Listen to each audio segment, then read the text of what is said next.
desenvolvimento de algum paciente ou algum caso clínico e precisa de mais informações, eu recomendo você buscar um médico de confiança. Os médicos que estão ligados a universidades, ou então estão frequentando os eventos, os grandes eventos da área deles, eles têm conhecimento a respeito dessas terapias, então vale a pena buscar um médico e conhecer mais detalhes. Nessa apresentação aqui, a gente vai falar muito do futuro, ou seja, do que deve chegar no futuro na medicina, na clínica, né? Porque o que vai ser o futuro hoje está na área de pesquisa.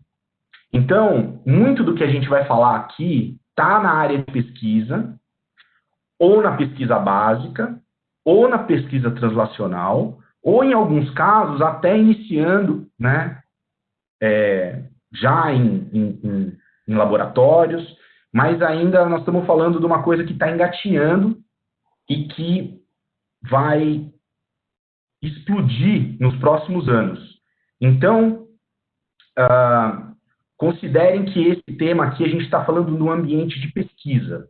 E eu vou mostrar alguns equipamentos e tecnologias, e eles são equipamentos e tecnologias para pesquisa.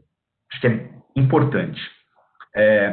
Uma outra coisa é que vários exemplos aqui citados, eles vão ser exemplos americanos, simplesmente pelo fato de que a adoção da tecnologia é mais rápida lá e depois de algum tempo ela vem aqui para o Brasil. E, então, os exemplos estão mais claros e de fácil acesso lá. E outra coisa é que aqui, como é uma aula, a gente vai, claro, combinar algumas coisas, mas basicamente a gente está num ambiente aí de educação. Tem muita coisa aqui que é minha opinião, minha visão, coisas que eu aprendi no decorrer, e não necessariamente é vamos dizer assim, a posição formal da Thermo Fisher.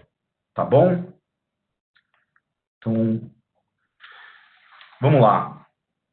A medicina de precisão é uma mudança de paradigma,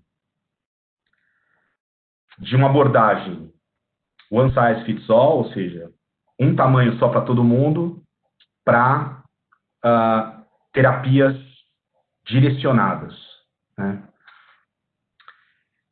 Então, eu acredito que essa é uma definição bastante simples, bastante enxuta, mas a partir dela a gente consegue ter uma ideia do que está por vir aí, né?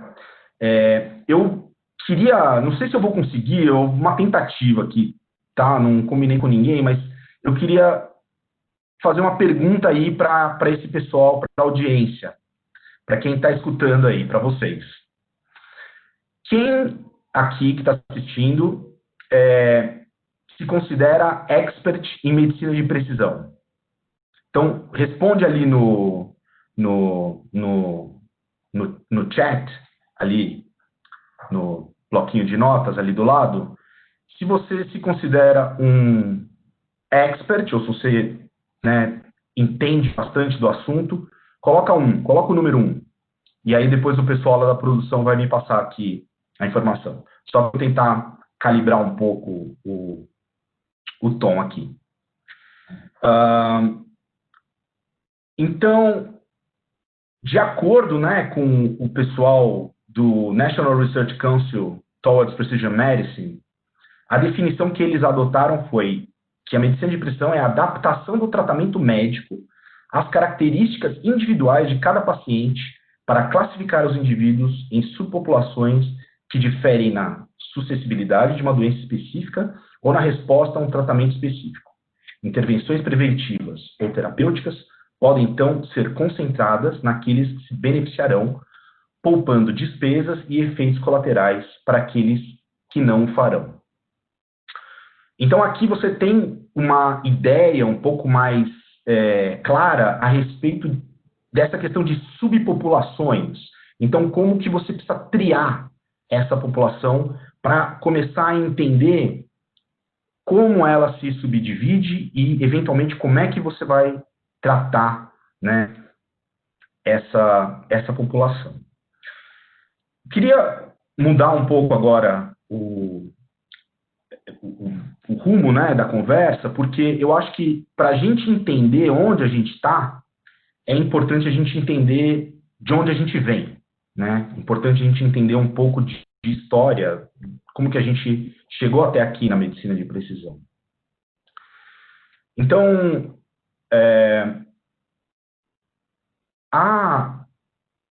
o conhecimento, né, de genética, ele acelerou demais nos últimos anos, mas ele é um conhecimento que já vem interessando, instigando perguntas há muito tempo. Então, eu imagino que desde, né, do Paleolítico, da época das cavernas, quando o homem começou a criar animais, né, ele já começou a tentar entender como que aquelas características que ele considerava favorável num animal que ele tinha poderiam ou eram transferidas, ou como ele poderia fazer para essas características serem transferidas para os filhotes, né? Talvez seja até mais antigo do que isso, quando a gente fala, o bebê é a cara da mãe. A gente está falando sobre características herdadas. E isso é a base da genética. Mas eu acredito que quando o homem começou a criar os animais, foi quando realmente ele tentou colocar isso em uso. Bom, muito tempo se passou e eu acho que algumas pessoas não sabem disso, mas Epicuro já se questionou a respeito disso. Então, ele combinava filosofia e física atômica e a ética naturalista de Aristóteles, e o pensamento dele era o seguinte, que átomos se combinavam por necessidade ou pelo acaso, formando corpos ou moléculas que formavam as montanhas e todos os organismos vivos. E qualquer mudança na composição de átomos dessa molécula causaria mudanças nas propriedades da matéria. E ele acreditava, ao contrário de Aristóteles, que machos e fêmeas contribuíam para as características genéticas da prole. Isso em 300 anos antes de Cristo. Depois, passa-se muito tempo, né, sem, talvez, uma evolução muito grande nessa área, e aí a gente vai ter o Gregor Mendel, que é bastante conhecido, né, então, atualmente a gente chama as doenças monogênicas de mendelianas, e o Gregor Mendel, ele cultivava ervilhas. Então, ele percebeu que as características, né, que eram transferidas de geração em geração, respeitavam uma regra matemática. Então, ele surgiu com esse conceito de dominante, de recessivo, e apareceu com esse pensamento da genética clássica. Depois a gente tem o Darwin, onde ele surge, né, com essa ideia de que todas as espécies descendem de um ancestral comum e que a variabilidade genética que a gente conhece hoje surge através da seleção natural, onde, por pressões do ambiente e por pequenas mudanças, né, mudanças discretas nas gerações, os mais adaptados vão sendo privilegiados e deixando mais descendentes, até que ocorre o que ele chama de especiação, né? Separação entre duas espécies. Depois a gente tem o Wilhelm Johannsen, tomara que eu esteja falando certo o nome, e ele é o cara que cunha o termo gene. E ele é o cara que cunha o termo, na verdade, genótipo e fenótipo, que são diferenças muito importantes para a gente trabalhar nessa mecânica, né, da genética. E depois a gente tem o Watson, James Watson, Francis Crick, o Maurice Wilkins e a Rosalind Franklin, que então, através, né, e aí sim, de adventos da tecnologia, de cristalografia e algumas outras técnicas, descrevem a molécula de DNA, e aí a gente fecha esse arcabouço do entendimento e parte para o que a gente chama aí de, talvez, a biologia molecular propriamente dita, ou então a genética moderna. E o que é interessante é que a história não termina aí, e a partir desse momento, na verdade, a coisa começa a acelerar muito. O que acaba se desenrolando é que a tecnologia começa a exercer um papel muito importante nessa dinâmica. Então, a gente, através, né, de um círculo virtuoso, onde a evolução da tecnologia impulsiona a ciência impulsiona o desenvolvimento da tecnologia, a gente tem aí uma aceleração muito forte. Então, a gente tem, em 70 anos, uma explosão de conhecimento praticamente uma ciência nova que a gente não tinha visto antes. Então, a gente tem os computadores em 50, depois a gente vai ter o CCD, que é o elemento da câmera digital, em 69, e ele é importante um pouco para frente. Depois a gente tem a Applied Biosystems lança, né, os primeiros sequenciadores automatizados em 87. Eles vão possibilitar o sequenciamento do genoma humano, né, que durou, contas, vai e vem ali, durou 7, 9, 10 anos, dependendo de como você calcular, e consumiu 3 bilhões ou mais de dólares, dependendo de como você calcular também. Aí, logo na sequência, a gente tem aí o advento do sequenciamento paralelo massivo, onde é o que a gente chama de Next Generation Sequence, ou sequenciamento massivo, né? Sequenciamento onde a gente high throughput, que a gente consegue gerar uma quantidade de dados absurda. E em 2011 a gente tem o sequenciamento por semicondutor, que também é um avanço importante porque acaba ajudando a reduzir os custos do sequenciamento. Você usa toda essa indústria de semicondutores que já está servindo, né, a indústria de computação, agora também para a biotecnologia. E aí, a gente se depara com isso. A gente se depara com a complexidade.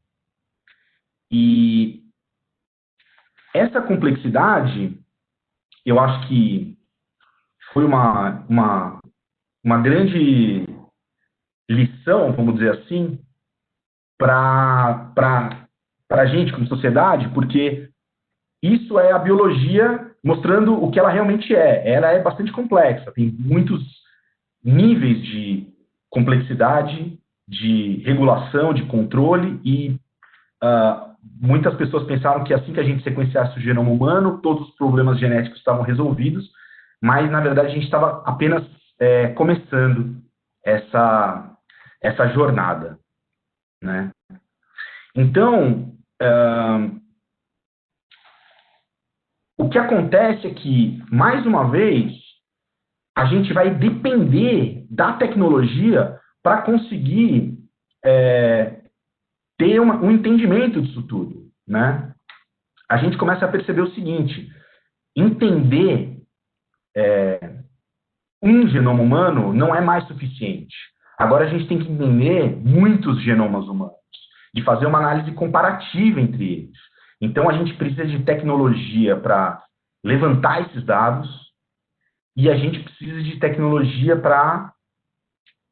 com poder computacional para a gente entender esses dados também. E aí é onde a gente entra nessa história, a gente que eu digo Thermo Fisher. Por quê? Justamente por conta desse ciclo virtuoso, né? Então, hoje, a Termo ela conta com 75 mil funcionários, 5 mil só em P&D. A gente investe US$ 1 bilhão por ano em pesquisa e desenvolvimento, com um faturamento de 25 milhões. Isso tudo é importante porque dá para a gente escala e a gente consegue desenvolver e perseguir esses objetivos e os desafios que a ciência lança para a gente. Então,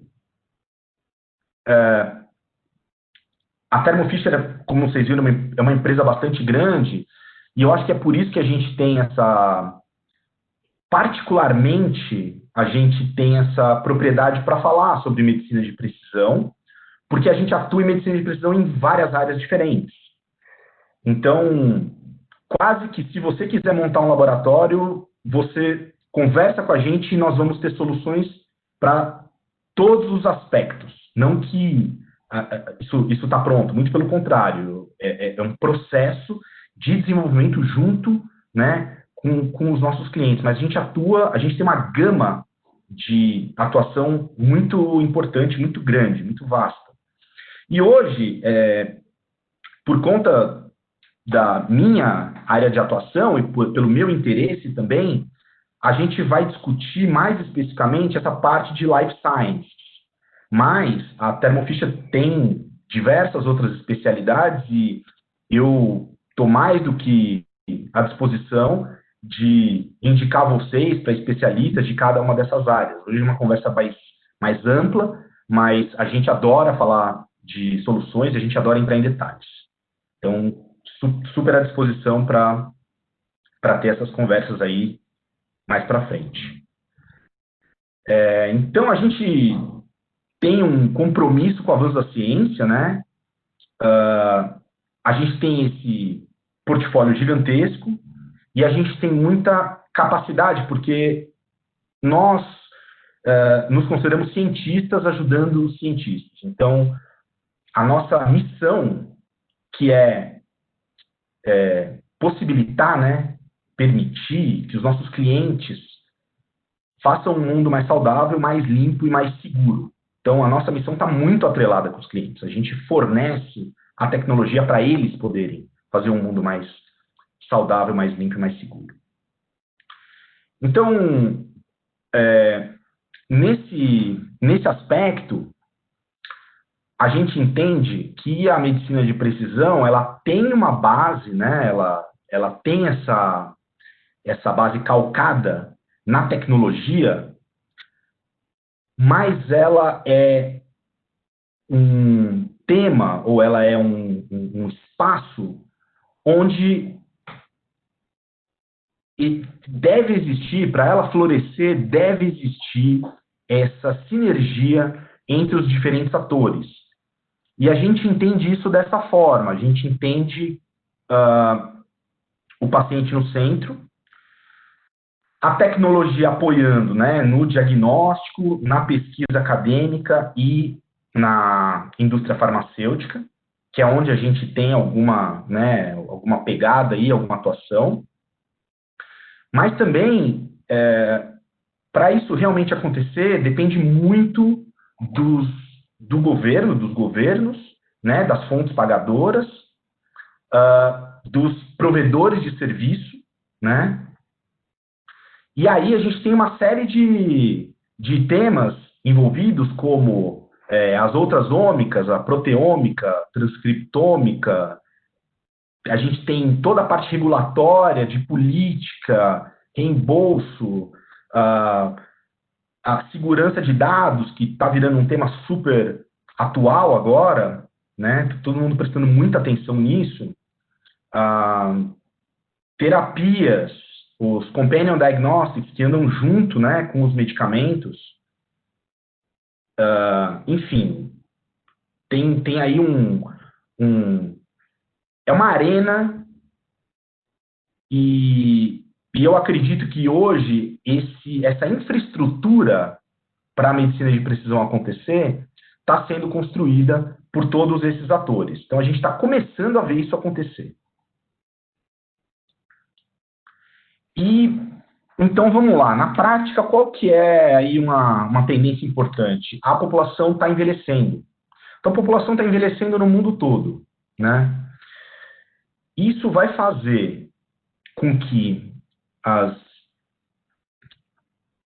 cada vez mais a prevalência de doenças ligadas ao envelhecimento seja maior, tenha uma grande importância, né, nas diferentes populações. E o que acaba sendo, vamos dizer assim, crucial aqui? Hoje, para as classes de drogas, né, então você tem ali algumas classes importantes dessas drogas para essas doenças específicas, onde só uma parte da população responde a essa classe de drogas, né?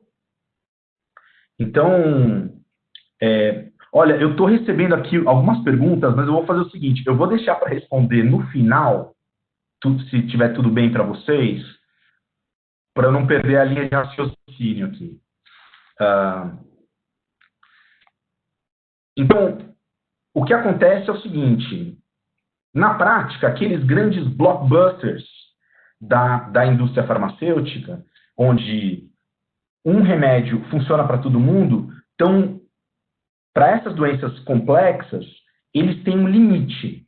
E a partir desse limite, que pode ser 57% da população em drogas para diabetes, e artrite 50%, e câncer 25%, 25% é muito pouco. Então, a partir de um certo momento, você precisa de outro tipo de abordagem. E essa abordagem é uma abordagem mais personalizada.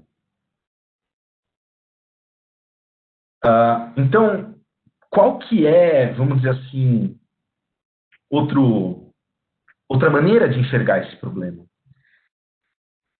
Hoje, em diversos países do mundo, o crescimento com as despesas em medicina supera o crescimento econômico. Ou seja, se isso continuar, se continuar indefinidamente, daqui a pouco as despesas em medicina estão maiores do que o PIB. Mas isso significa o seguinte, a gente precisa, como sociedade, criar um formato onde isso não seja, onde a gente consiga brecar essa tendência. Porque, realmente, as despesas médicas acabam sendo muito altas em relação a ou a despesa per capita do Estado, ou mesmo a despesa individual, né, por pessoa. E,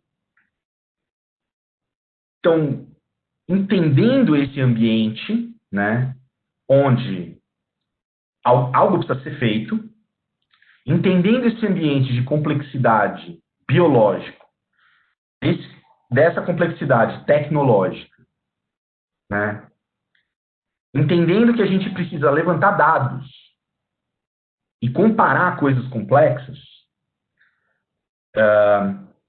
começam a surgir iniciativas para atacar esse problema. E as iniciativas, necessariamente, elas têm que ser grandes. Elas têm que ser grandes iniciativas. Então, esse é um exemplo. A medicina de precisão ficou, vamos dizer assim, veio a público, ficou famosa, né, nesse momento, onde o presidente Barack Obama, em 2016, lança essa iniciativa, né, e destina aí 130 milhões de dólares para criar uma grande pesquisa em âmbito nacional para levantar dados para a gente entender o que é essa medicina de precisão, como que isso pode ser, como que esse problema pode ser endereçado. E aí aparecem programas como o All of Us, que é basicamente um programa onde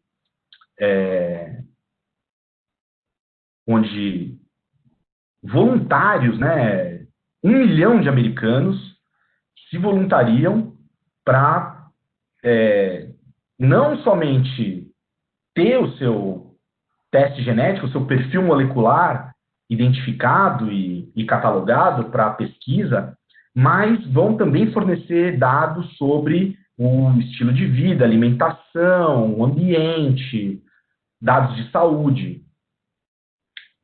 Porque, como eu estava comentando antes, o entendimento disso tudo é o cruzamento entre as informações genéticas e as informações ambientais, ou seja, a saúde ela é uma combinação entre a genética e o ambiente, né?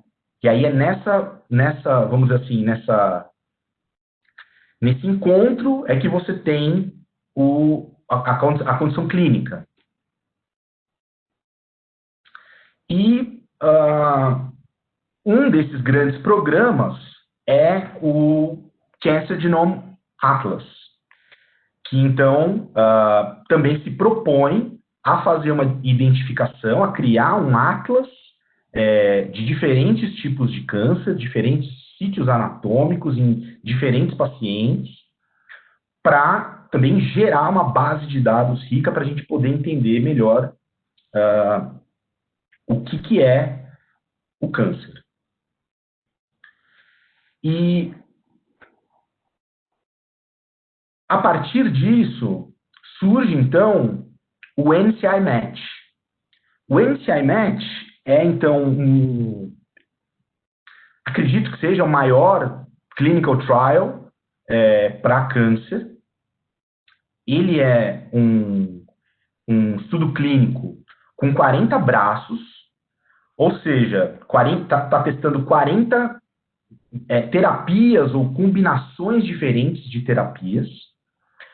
E, basicamente, ele funciona da seguinte maneira. Ele vai testar o tumor, ou seja, vai ter o tumor faz uma biópsia, né? Você colhe uma amostra desse tumor, e aí você vai sequenciar, você vai ler você vai ler, né, os principais pontos dos principais genes ligados a câncer. E, dependendo desse resultado, o paciente é indicado para um braço desse clinical trial, que vai ter uma terapia específica, um tratamento específico, né? O que é muito interessante é que, veja esse slide. Você tem, ele tem umas letras pequenas, não é essa a intenção, não é vocês lerem cada uma dessas coisas, mas é uma noção geral. Então, você tem ali na vertical tipos diferentes de câncer. Então, tipos citioanatômicos. Então, você tem câncer coloretal, gástrico, cabeça e pescoço, melanoma. E aí, na horizontal, você tem os diferentes genes que a gente já sabe que estão ligados a câncer. Acho que só batendo o olho aqui, dá para perceber que um tipo de câncer citioanatômico, compartilha diversos genes com outros tipos de câncer. Então, isso significa o quê? Que hoje não é mais suficiente o câncer ser identificado somente através do sítio anatômico. Por exemplo, câncer de pulmão ou melanoma. Então, agora, você precisa, então você não, o médico, né, o oncologista, para ele fazer um diagnóstico preciso, ele vai precisar combinar essas duas informações. Então, ele precisa combinar a informação que é um câncer de mama BRCA negativo. Muito bem.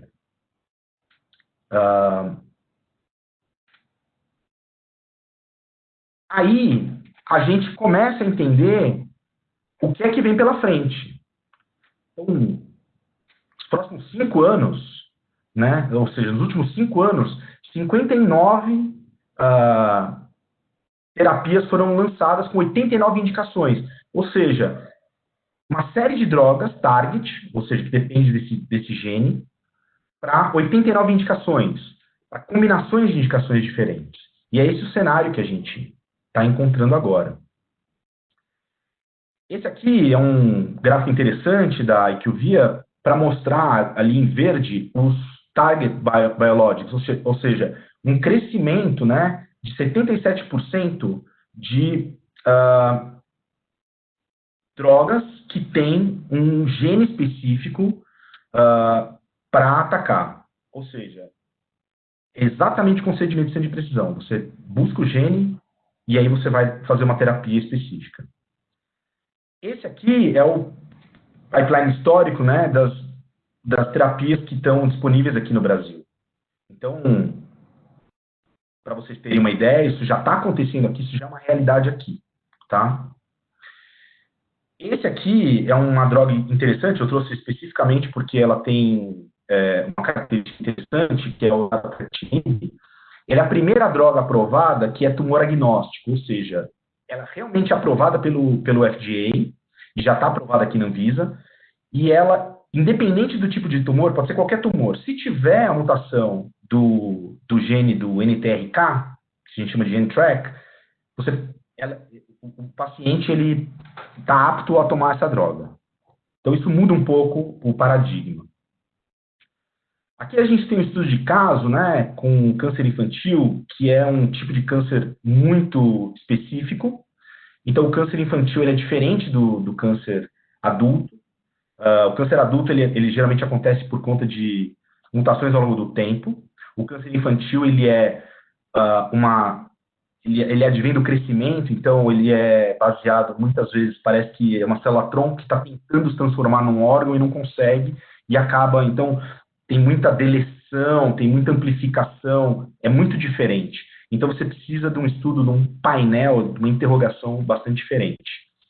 E esse aqui é um caso incrível, o ICON, que é o International Childhood Oncology Network, começou no Children's Hospital de Los Angeles, e veio para o Brasil através do GRAAC, então o GRAAC faz parte dessa rede, a gente já teve alguns casos, a gente teve casos importantes aí, até com o próprio Larotrectinib, né, uma criança aí que saiu do coma, foi identificado que ela estava habilitada para tomar essa terapia, e saiu do coma e se recuperou, um caso bastante importante.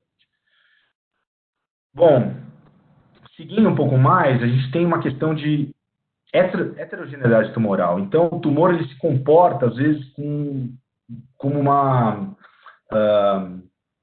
um organismo vivo e ele vai tendo mutações, então ele meio que vai sofrendo uma certa seleção natural. Né? Os mais agressivos, as células mais agressivas começam a se expandir e ele é heterogêneo. Então, uma das maneiras da gente conseguir atacar essa heterogeneidade é a gente fazer biópsia líquida.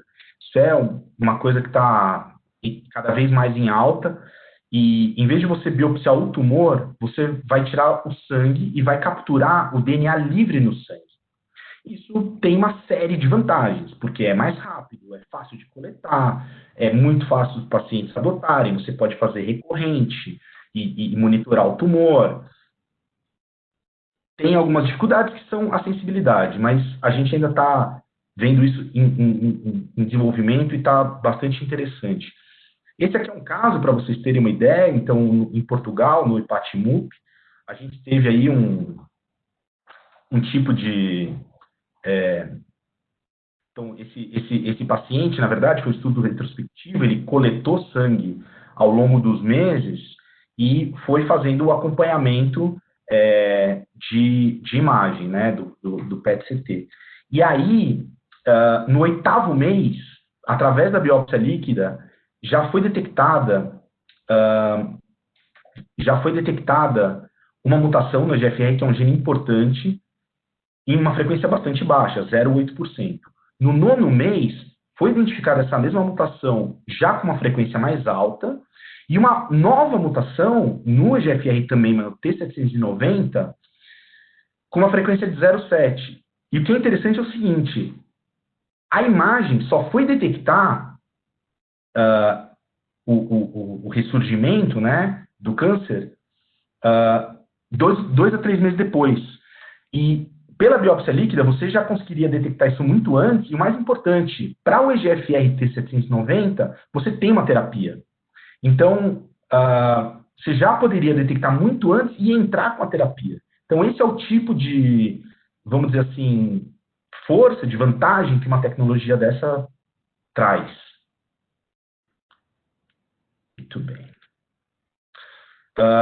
Mais adiante, a gente tem o Tumor Mutation Load.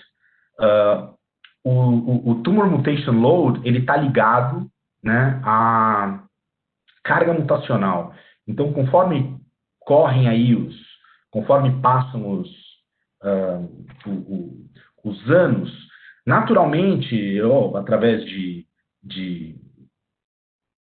cancerígenos, através de substâncias, né, que são carcinogênicas, a gente vai acumulando mutações.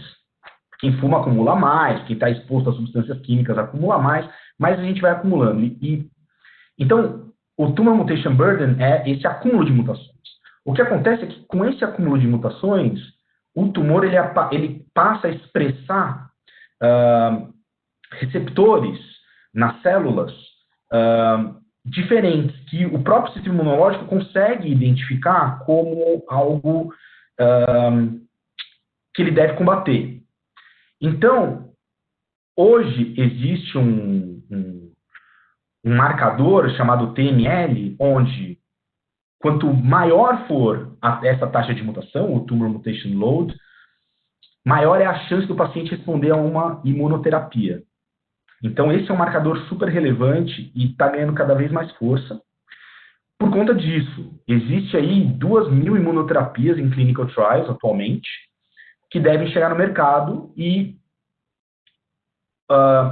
elas necessariamente, ou seja, elas vão precisar de marcadores biológicos importantes, porque as imunoterapias elas têm efeitos, ou a maioria delas, elas têm efeitos colaterais bastante severos.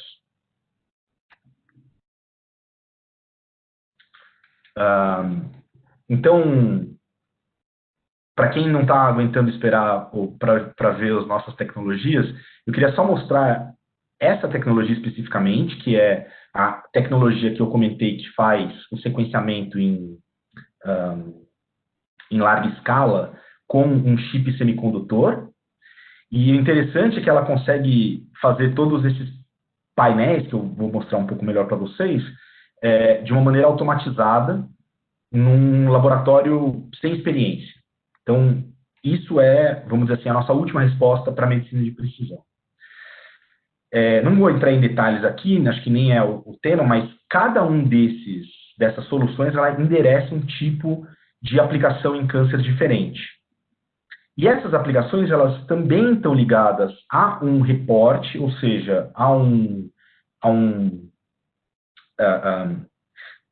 análise bioinformática que no final vai trazer uma leitura casando a mutação encontrada com uma terapia ou indicação ou contraindicação ou um guideline presente na literatura, que ajuda bastante o trabalho, né, dos oncologistas.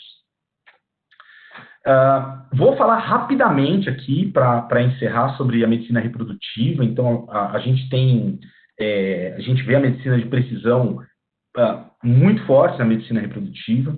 Então, acho que uma das partes mais interessantes é a pesquisa, o Pre-Implantation Genetic Screening, ou seja, antes da fertilização in vitro, você consegue, através de testes genéticos, saber se aquele embrião ele é viável e aí utilizar ele ou não.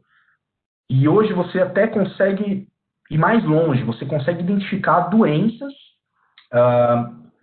monogênicas. Então, por exemplo, os pais podem fazer um teste genético. Se eles forem portadores de uma doença genética, esse teste pode ser feito no embrião, e se esse embrião tiver essa doença, você vai utilizar outro embrião. Então, ele não vai carregar essa doença para frente. CRISPR-Cas9, eu acho que está todo mundo ouvindo bastante falar sobre isso, é uma técnica de edição genômica, né?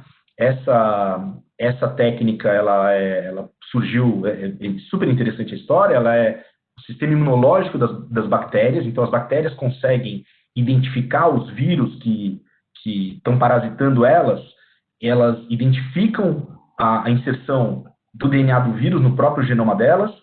Aí, com esse sistema, né, do sistema imunológico delas, elas cortam esse DNA, exatamente o DNA viral, e assim elas conseguem se defender, né, desses fagos, que são os vírus que parasitam as bactérias. E aí, cientistas descobriram isso, e hoje, por incrível que pareça, é uma tecnologia relativamente simples de ser usada, e ela encontra a região genômica e consegue fazer essa substituição, né, do DNA. Então, você consegue fazer edição genética. Ainda está nos primeiros passos, isso aí tem alguns testes sendo feitos com humanos, etc. Mas a gente, vamos dizer assim, está muito no começo ainda. Encaminhando aqui para o final, acredito que a próxima grande fronteira é o microbioma humano. Então, a gente tem 30 trilhões de células humanas, 43% das nossas células do nosso corpo são humanas, mas a gente tem 39 trilhões de células microbianas no nosso corpo, ou seja, mais da metade. E, se você for contar gene, a gente tem 20 mil genes humanos e 2 a 20 milhões de genes microbianos, ou seja, 1% são genes humanos e 99% são genes microbianos. E esses genes, eles estão ligados ao nosso metabolismo, eles atuam de uma forma ímpar. Eles mexem tanto com a parte nutricional, que é meio básico, quanto com até com a parte mental e psicológica.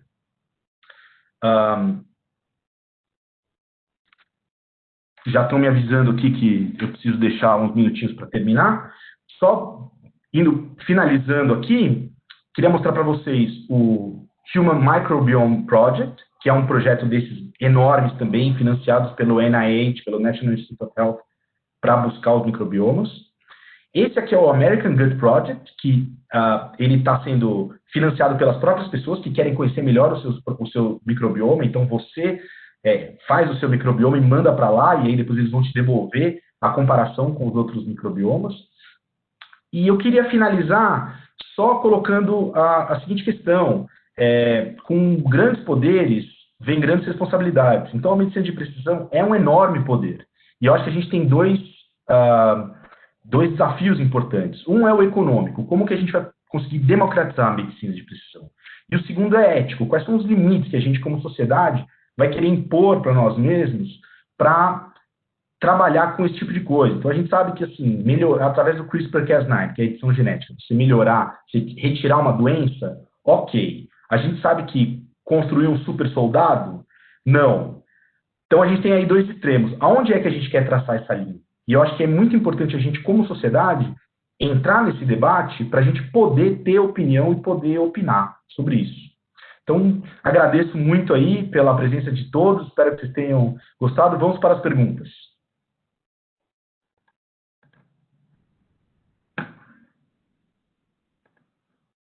Rodrigo, muito obrigado pela sua apresentação, por trazer para a gente um tema tão interessante quanto esse.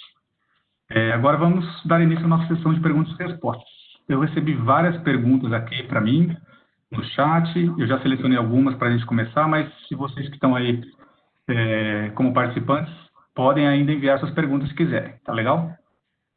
Lembrando que se caso alguma pergunta não seja respondida em tempo, nós enviaremos a resposta por e-mail para vocês mais tarde. Então vamos lá. Rodrigo, só respondendo então a sua enquete do início da sua fala, 93% dos participantes que responderam a sua enquete disseram não se considerar experts em medicina de precisão, tá certo? Então, vou partir para a nossa primeira pergunta aqui, que é um compilado de várias perguntas que estão dentro do mesmo contexto, tá certo? Você já falou disso na sua fala, né? A pergunta é, medicina de precisão está relacionada ao câncer? Acho que você trabalhou bastante isso, mas eu vou expandir um pouco essa pergunta com outras, né? Eu preciso sequenciar o meu genoma para ter o melhor tratamento de câncer ou evitar um câncer? E se eu souber que eu tenho uma mutação na minha família e fizer o meu sequenciamento, eu consigo tomar uma droga específica para me prevenir do câncer? E, além disso, existem drogas personalizadas para outras doenças além do câncer também? Se você quiser, depois eu posso repetir. Então, eu vou começar do final e aí depois você repete as primeiras, que eu já vou ter esquecido, com certeza. Tranquilo. Sim, existem drogas que não são drogas para câncer. Existem algumas drogas de medicina de precisão que estão relacionadas a doenças genéticas. Então, por exemplo, uma doença que tem um problema num gene que sintetiza uma enzima importante para o metabolismo, né? Então, aquele paciente não tem esse gene, ele tem um defeito nesse gene e ele não tem essa capacidade de produzir essa enzima. Se ele for suplementado, né, com essa enzima, ou com um precursor dessa enzima, ele fica bem. E a gente conhece casos super importantes disso.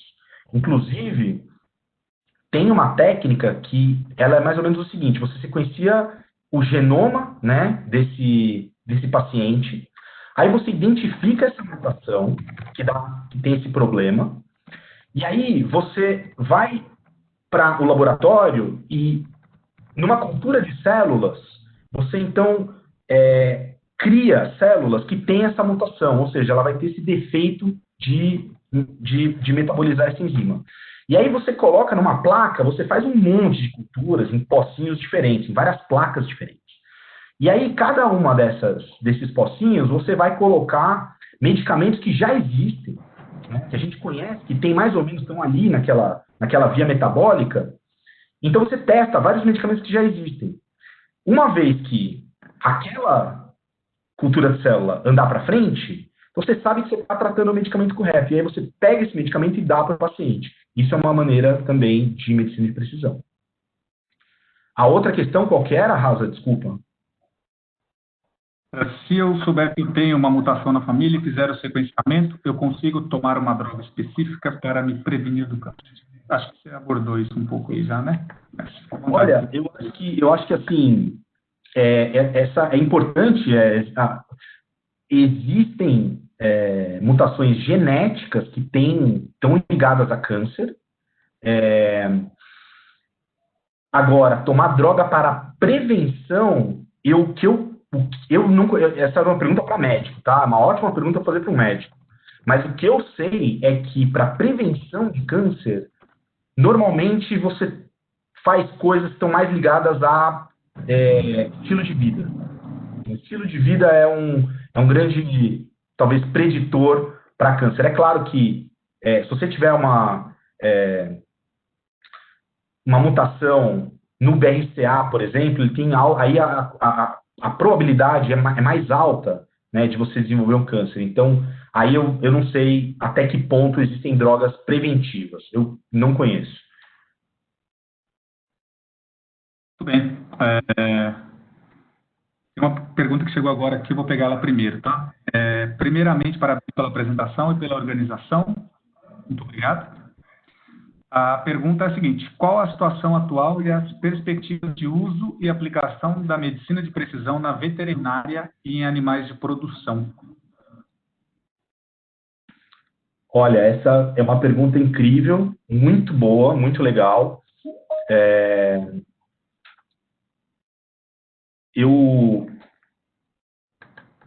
Eu não conheço muito bem esse métier. Tenho aqui na empresa colegas que são veterinários, vão poder te responder melhor. mas a parte de seleção e de... Porque se faz muito, né, fertilização in vitro com esses animais que são os campeões, né, de genética e tudo mais. Isso está muito desenvolvido. Está muito desenvolvido. Existe uma ciência bastante avançada aí nessa área. Boa. Certamente é algo que vai se beneficiar muito conforme a tecnologia vai avançando e barateando o custo, né? Certamente. Vou seguir para mais uma perguntinha, Rodrigo. Existem hoje no Brasil testes baseados em medicina de precisão ou é necessário enviar as amostras para serem analisadas no exterior? Ótima pergunta. Existem diversos laboratórios e centros de referência com assim, um nível tecnológico altíssimo, tá? Fazendo, né, medicina de precisão aqui no Brasil. Então, para algumas coisas, você ainda precisa ir para fora. Por exemplo, o CAR-T, que na verdade, é um tratamento, não é um teste, eu acredito que você ainda precisa ir para fora. Para alguns ensaios clínicos, ou seja, drogas que ainda estão em fase de ensaio clínico e tudo mais, algumas delas você precisa ir para fora. Agora, para você fazer um teste molecular aqui no Brasil, a gente tem aí diversos laboratórios de ponta que estão preparados com a tecnologia, com a mesma tecnologia que tem lá fora, tecnologia de ponta, que estão fazendo um trabalho fenomenal aí. A gente teve nos últimos anos uma onda de investimentos nessa área de medicina de precisão, pelos laboratórios de ponta aí, então, basicamente, os famosos, não vou ficar citando nomes aqui, mas os grandes estão todos bastante bem preparados. Maravilha. Bom, infelizmente a gente chegou no nosso tempo, mas ficaram várias questões aqui em aberto e, como eu mencionei anteriormente, nós vamos enviar as respostas para cada um de vocês por e-mail, tá certo?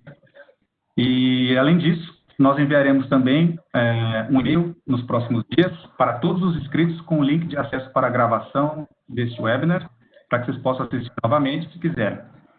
E sigam a Thermo Fisher nas redes sociais para ficarem sempre por dentro de nossas novidades. Nós estamos no Instagram, no Facebook, no LinkedIn e também no Twitter. As novidades são primeiramente anunciadas lá, então fiquem atentos, tá certo? Mais uma vez agradeço muito o Rodrigo Benevides pela sua participação. Realmente foi uma hora muito rica para todos nós. Muito obrigado a todos também pela participação e até a próxima, pessoal. Eu que agradeço. Um abraço para todo mundo. Muito obrigado pela participação.